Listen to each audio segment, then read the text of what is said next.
আগামী শনিবার গণেশ চতুর্থীর দিন ভুলেও করবেন না এই 5টি কাজ। পরিবারে নেমে আসবে চরম দারিদ্রতা, পরিবার থেকে মান সম্মান ও সৌভাগ্য চির বিদায় নেবে। গণেশ ঠাকুর হচ্ছেন সমৃদ্ধি ও সৌভাগ্যের দেবতা, তাই গণেশ ঠাকুর যে পরিবারের উপর রুষ্ট হয়ে যান সেই পরিবারে নেমে আসে দুর্ভাগ্যের ছায়া। নিষ্ঠা ও ভক্তি সহকারে সমস্ত নিয়মবিধি মেনে সিদ্ধিদাতার পূজা অর্চনা করলে সংসারে সর্বদাই সুখ শান্তি বজায় থাকে, সমস্ত প্রকার বাধা দূর হয়। তবে অনেক সময় গণেশ চতুর্থী বা গণেশ পুজোর সময় অজান্তেই অনেক রকম ভুল করে ফেলি, তাই মঙ্গলমূর্তির আশীর্বাদ পেতে গণেশ চতুর্থীর পুণ্যতিথিতে ভুলেও এই কাজগুলি করবেন না। নমস্কার বন্ধুরা, ভক্তিমূলক কথা চ্যানেলে জানাই আপনাদের সকলকে স্বাগত। বন্ধুরা, আশা করছি ঈশ্বরের আশীর্বাদে আপনারা প্রত্যেকেই ভালো আছেন এবং সুস্থই আছেন। সামনেই আসতে চলেছে গণেশ চতুর্থী।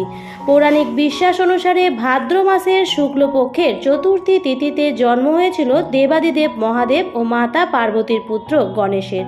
তাই এই দিনটিকে গণেশ চতুর্থী বা বিনায়ক চতুর্থী নামে নামকরণ করা হয়। গণেশ ঠাকুরের পূজা করলে ঘরে সুখ সমৃদ্ধি ও সৌভাগ্য নিয়ে আসে, পরিবারের প্রত্যেকের মঙ্গল হয়। সবার আগে পূজ্য দেবতা হচ্ছেন গণেশ ঠাকুর। মনে করা হয় যে গণেশ ঠাকুর যেখানে অধিষ্ঠিত থাকবেন সেই বাড়িতে কখনো কোনো অমঙ্গলের ছায়া নামে না। তাই বন্ধুরা, গণেশ চতুর্থীর দিনটি কিন্তু অত্যন্ত শুভ দিন এবং এই দিনটি নিয়মবিধি পূর্বকই পালন করা উচিত। শাস্ত্রসম্মত বিধি নিষেধগুলি মানা উচিত, যার ফলে পরিবারের মঙ্গল হয়।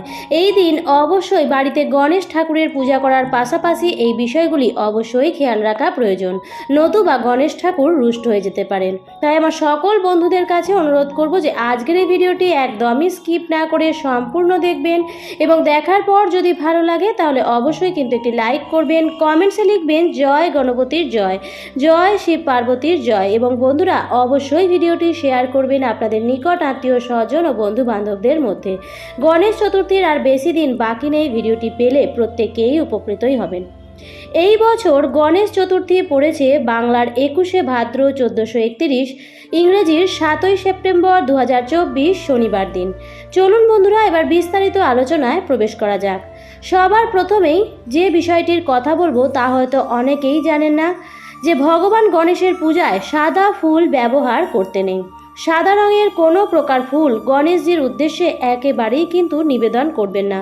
গণেশজির উদ্দেশ্যে সর্বদাই নিবেদন করবেন লাল ফুল এবং যদি সম্ভব হয় আপনি নীল অপরাজিতা ফুলও গণেশজির উদ্দেশ্যে নিবেদন করতে পারেন। তবে এই নীল অপরাজিতা ফুল কখনোই কিন্তু গণেশের পায়ে নিবেদন করতে নেই। এই নীল অপরাজিতা গণেশজির মাথায় সর্বদা অর্পণ করতে হয়। তবে গণেশ পূজার ক্ষেত্রে কিন্তু লাল ফুল আবশ্যক। পদ্ম, জবা বা অন্য যে কোনো প্রকারের লাল ফুল গণেশজির উদ্দেশ্যে গণেশ পূজায় অবশ্যই নিবেদন করতে হয়। দ্বিতীয় যে বিষয়টির কথা বলবো, আশা করি এই বিষয়টির কথা সকলেই জানেন, আর তা হলো গণেশজির পূজার সময় কোনোভাবেই তুলসী পাতা ব্যবহার করা উচিত নয়। শাস্ত্রমতে তুলসী পাতা গণেশ পূজায় সম্পূর্ণ নিষিদ্ধ হিসেবে গণ্য। তুলসী পাতা গণেশ পূজায় ব্যবহার করার অর্থ হলো গণেশজিকে সন্তুষ্ট করার পরিবর্তে গণেশজিকে রুষ্ট করে দেওয়া। তাই ভুলেও শ্রী গণেশজির পূজায় তুলসী পাতা কখনোই ব্যবহার করবেন না। কেন তুলসী পাতা গণেশজির পূজায় ব্যবহার করা হয় না তার কারণ আমি ভিডিও শেষে বিস্তারিত আলোচনা করেছি। এবার তৃতীয় যে বিষয়ের কথা বলবো আর তা হলো বাড়িতে অথবা দোকানে যে স্থানেই আপনি গণেশজির পূজা করুন না কেন, গণেশের পূজা কখনোই কিন্তু খোলা জায়গায় রাখবেন না। সর্বদাই একটি পরিষ্কার পরিচ্ছন্নভাবে প্যান্ডেল তৈরি করে গণেশজির পূজা করতে হয় এবং গণেশজির মূর্তিটিকে উঁচু বেদিতে লাল কাপড়ের উপর রাখা প্রয়োজন এবং যে মূর্তিটিকে আপনি পুজো করছেন সেই গণেশজির মূর্তিটি সর্বদাই বসা অবস্থায় থাকা প্রয়োজন। এরই পাশাপাশি গণেশজির মূর্তিটি কেনার সময় খেয়াল রাখতে হবে যে গণেশজির সুর যেন বাম দিকে থাকে। গণেশজির পূজার ক্ষেত্রে মূর্তি নির্বাচনের সময় এই ছোট ছোট বিষয়গুলি অবশ্যই খেয়াল রাখা প্রয়োজন। চতুর্থ যে বিষয়ের কথা বলবো তা হলো গণেশজির পূজার সময় গণেশের মূর্তিটিকে পূর্ব ও উত্তর পূর্ব কোণে রাখা প্রয়োজন, কিন্তু ভুল করেও দক্ষিণ বা দক্ষিণ পশ্চিম কোণে স্থাপন করবেন না। পঞ্চম যে বিষয়টির কথা বলবো তা হয়তো অনেকেই জানেন না, আর তা হলো গণেশ চতুর্থীর দিন যদি গণেশ পূজা করেও থাকেন বা নাও করে থাকেন তাহলেও এই দিন চন্দ্র দর্শন কিন্তু কখনোই করা উচিত নয়। এই দিন চন্দ্র দর্শন করলে গৃহে অমঙ্গল নেমে আসে। এই দিন চন্দ্র দর্শন করলে মান সম্মান হানি হয়, তাই গণেশ চতুর্থীর দিন চন্দ্র দর্শন থেকে সর্বদাই এড়িয়ে চলুন। বন্ধুরা, আরেকটি বিষয় আমরা সকলেই জানি যে কোনো পূজার দিনে নখ, দাড়ি, চুল এগুলি কিন্তু কাটা উচিত নয়, তাই গণেশ চতুর্থীর দিনও এগুলি এড়িয়ে চলার চেষ্টা করুন। আরও একটি বিষয়ের কথা বলবো, অনেকেই গণেশ পুজোর সময় এই ছোট্ট ভুলটি করে থাকেন, আর তা হলো গণেশের পুজোর সময় সাদা চন্দন কখনোই কিন্তু ব্যবহার করতে নেই। গণেশজির পূজার ক্ষেত্রে যে 5টি দ্রব্য আবশ্যক, তার মধ্যে যে দ্রব্যটি অবশ্যই প্রয়োজন পড়ে সেটি হলো লাল চন্দন। তাই গণেশ পুজোয় লাল চন্দন ব্যবহার করতে হয়, কোনোভাবেই সাদা চন্দন ব্যবহার করবেন না। ষষ্ঠ যে বিষয়ের কথা বলবো তা হলো গণেশ পুজোর ক্ষেত্রে যে সমস্ত উপকরণ এবং নৈবেদ্যগুলি শ্রী গণেশজির উদ্দেশ্যে নিবেদন করেছেন, সেই পুজোর সমস্ত সামগ্রী এবং নৈবেদ্যগুলি কোনোভাবেই লোহা, স্টিল বা অ্যালুমিনিয়ামের পাত্রে কখনোই রাখবেন না। কাঁসা, পিতল অথবা আপনি মাটির পাত্রেও রাখতে পারেন এই সমস্ত উপকরণগুলি। যেমন মা লক্ষ্মীর পূজার ক্ষেত্রে এই বিষয়গুলি প্রযোজ্য, ঠিক তেমনই সিদ্ধিদাতা গণেশজির পূজার ক্ষেত্রেও এই একই বিষয় প্রযোজ্য। সপ্তমত যে বিষয়টির কথা বলবো তা হয়তো অনেকেই জানেন না, যে গণেশ পূজার দিন বা গণেশ চতুর্থীর দিন যদি আপনি কারোর কাছ থেকে কোনো উপহার পেয়ে থাকেন অথবা কোনো অর্থ পেয়ে থাকেন, তাহলে সেই উপহার বা অর্থ কাউকে দান করতে নেই।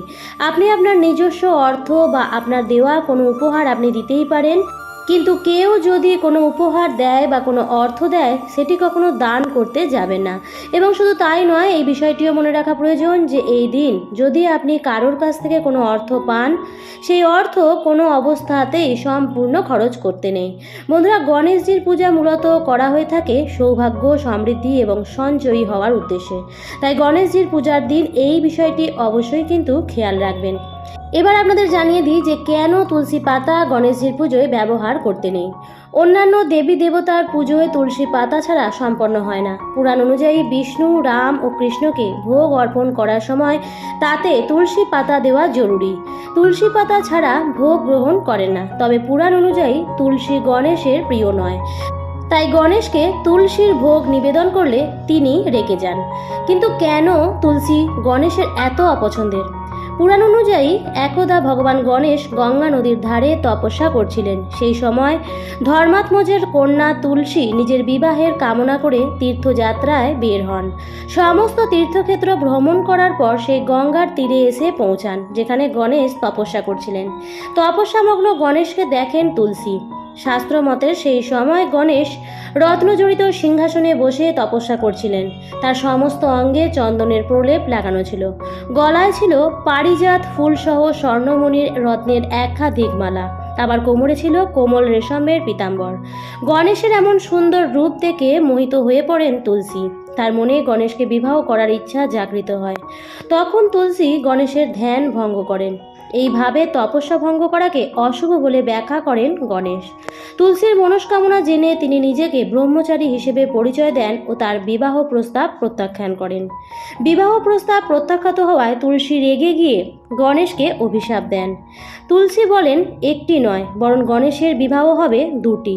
তখন গণেশও তুলসীকে অভিশাপ দেন যে তারও বিবাহ হবে একটি অসুরের সঙ্গে। এক রাক্ষসের স্ত্রী হওয়ার অভিশাপ পাওয়ার পর গণেশের কাছে ক্ষমা প্রার্থনা করেন তুলসী। তারপরই গণেশ জানান যে তার বিবাহ জলন্ধর নামক এক অসুরের সঙ্গে হবে, কিন্তু সে বিষ্ণু ও কৃষ্ণের প্রিয় হওয়ায় প্রসিদ্ধি লাভ করবে। কলিযুগে মোক্ষ প্রদান করবেন তুলসী, কিন্তু নিজের পুজোয় তুলসীর ব্যবহারকে নিষিদ্ধ করে দেন গণেশ। আর এই কারণেই গণেশের পুজোয় কখনো তুলসী ব্যবহার করা হয় না। তাই বন্ধুরা, গণেশ পুজোর সময় খেয়াল রাখবেন কোনোভাবেই তুলসী পাতা গণেশ পুজোয় যেন ব্যবহার না করা হয়।